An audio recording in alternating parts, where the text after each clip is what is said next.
This is Emily Rosengarten. This is my final project for Biology 101 Concepts of Biology, Innovations in Biology and Technology, Part 2. My topic is human-caused global climate change.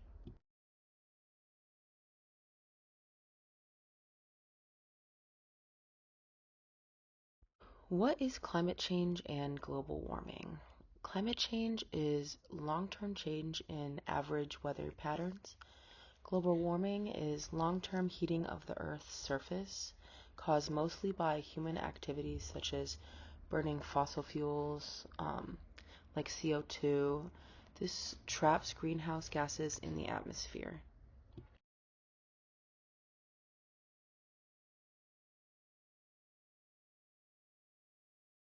What is the greenhouse effect? The greenhouse effect is named after an actual greenhouse. They're used to grow plants when it's too cold outside to grow with the current temperatures. The greenhouse effect is a natural process that warms the Earth. The sun sends energy to the Earth then absorbs the energy, and then the Earth releases the heat back into space. The atmosphere will trap these greenhouse gases, such as carbon dioxide, methane, nitrous oxides, and water vapor, and they warm the Earth. Without those gases, Earth's average temperature would be about 0 degrees Fahrenheit compared to the planet's current 59-degree average temperature.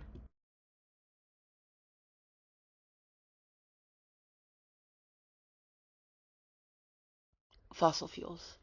The use of fossil fuels is enhancing the release of CO2 into the atmosphere because we use it to power almost every aspect of life.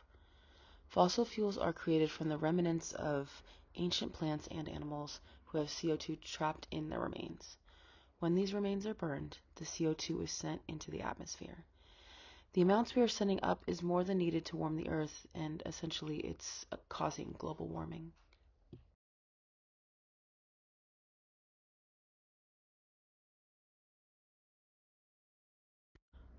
Ecological effects associated with climate change. Rising temperatures. This is forcing species to relocate, increases heat stress on all living things, and it disrupts breeding cycles. Melting snow. This threatens animals such as polar bears and seals, and they rely on the ice for hunting and breeding. Ocean warming.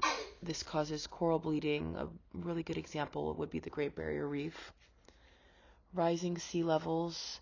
This is caused by the melting of the ice and thermal expansions from the oceans warming. Changes in precipitation. Regions all over experiencing extreme flooding and also extreme droughts. And biodiversity loss. This is making it so species cannot adapt quick enough and they face extinction.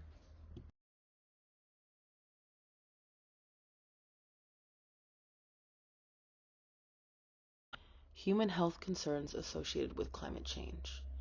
Heat-related illnesses and death. Older adults, young children, and people with labor-intensive outdoor jobs specifically are more and more often suffering heat exhaustion and heat strokes.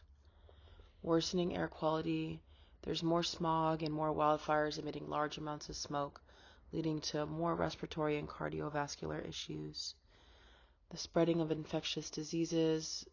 Mosquito-borne illnesses are spreading to more regions due to warmer climates, and this is allowing them to expand their range. And water and food insecurity.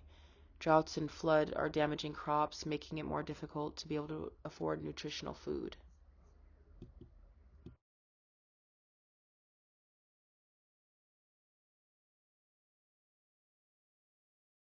Technological innovations to reduce climate change. Renewable energy. Sunlight, wind, water, organic waste, and heat from the earth are abundant. Nature will replenish them and emit almost no greenhouse gases. Solar panels are a very up-and-coming use of renewable energy. More and more you're seeing new builds and solar panels are being installed on top before the sale of the house. Carbon capture and storage, or CCS. This captures the CO2 emissions from power plants or industrial sources and it stores it underground. It also converts emissions to useful products such as enhanced oil recovery.